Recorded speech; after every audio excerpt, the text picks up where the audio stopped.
Kaha-harvest lang to mga ka-garden, kaya inisprayan natin. At least yung huli kong spray dito, medyo nangulubot yung iba pero ngayon nawala na sila. Ang ginawa ko lang noon is inisprayhan ko ng Sunrox yung violet, at saka bali 2 takip doon ang nilagay ko, at saka 16 liters na tubig. Meron pa dito, isang beses lang kasi, meron pa dito.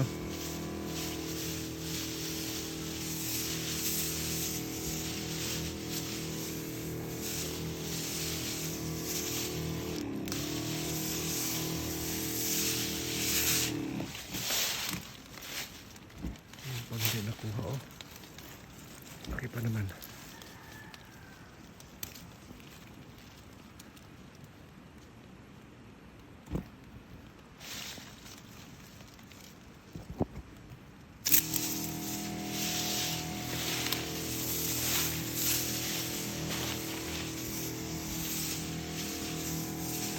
Ko pa nakuha yung kawayan na yan, bukas na, hapon na kasi, ngayon hapon na.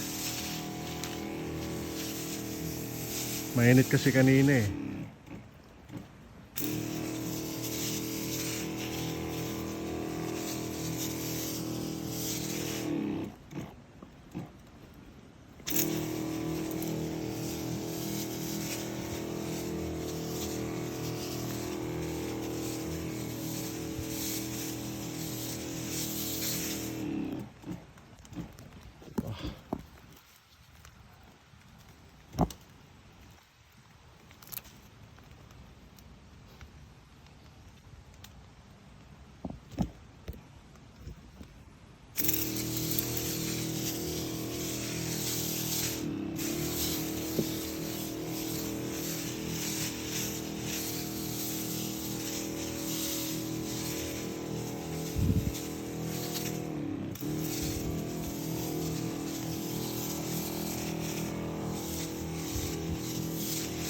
Bukas applyan na naman to natin ng fertilizer na